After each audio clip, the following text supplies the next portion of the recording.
Well, the White House has given the green light to the sale of an arms package to Taiwan, a sale that is leaving a lot of world leaders on shaky ground. Here's the deal. Taiwan says its fleet is aging and was hoping that the deal that they got would include new advanced F-16 jets. The U.S., which has provided weapons to Taiwan since World War II and is obligated to help based on a 1979 law, will instead sell less advanced, older jets to Taipei. The reason? China, who doesn't want the U.S. to help Taiwan at all, especially with advanced weapons. Now, in some ways, you could look at this like a crazy sibling rivalry. China and Taiwan, two siblings that obviously don't get along at all. China, in fact, still claims Taiwan is its province and has apparently 1,500 missiles targeting Taiwan. Well, the U.S. and China also family these days, especially when you consider how much of U.S. debt is held by China. So what you have here is a sticky situation, and it shows, based on the U.S. sort of backing down in some ways, it shows that China is still very much the older, stronger brother. So this is the simple version of the story. But to help me make more sense of it all, I am joined by investigative journalist and RT contributor Wayne Madsen. Wayne, let's talk about this all. Basically, China sort of threatened the U.S. if they would have agreed to that sale of newer, more advanced jets. And you could say, if the U.S. economy suffers, China will suffer. But it seems to me that this is not just business, Wayne. This is personal. This is geopolitics, actually, is what is going on here. Taiwan and China have actually had pretty good relations, considering the fact that they claim each other's territory for their own, the nationalists on Taiwan, the communists in Beijing, through a process called the Cross Straits negotiations. However, China looks at the United States interference as something that they don't want to deal with. They have no problem dealing with the government in Taiwan, especially the current president, who's a big advocate of this cross-strait dialogue, increasing trade between Taiwan and China, for example. But whatever happens out of this fighter deal, China will get $4.2 billion in military aid from the United States. Maybe not the advanced F-16s, maybe a package to update their current fighters, their current F-16s. But put this in context with Hillary Clinton rattling sabers about the South China Sea, disputed islands that are disputed between 5 different countries: China, Philippines, Vietnam, Brunei, and Malaysia.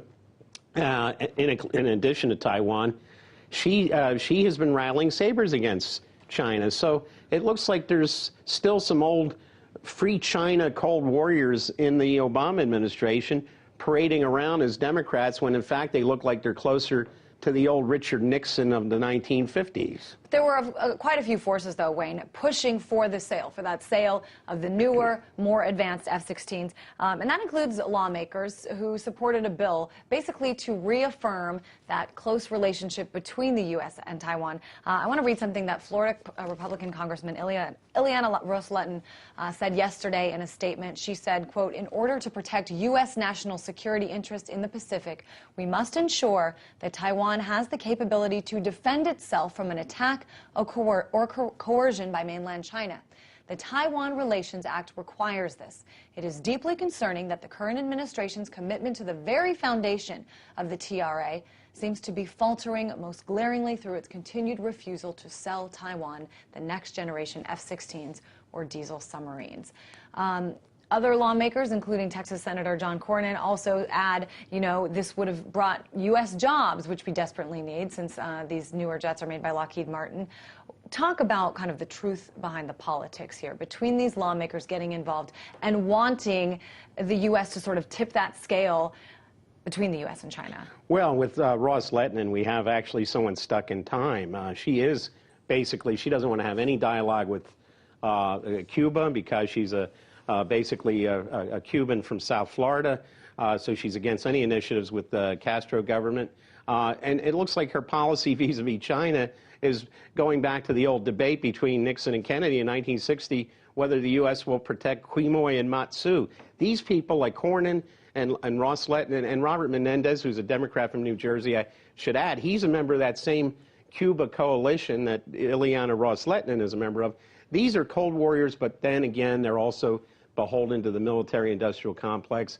They want these defense jobs, Menendez in New Jersey, Cornyn in Texas, and whereas Ross Lettinen, she is the chairman of the House Foreign Relations Committee, but if you want a Republican administration after Obama, you'll find people like Ross Lettinen in that administration. These are people who are playing brinkmanship with China. They'd like to do it with Russia.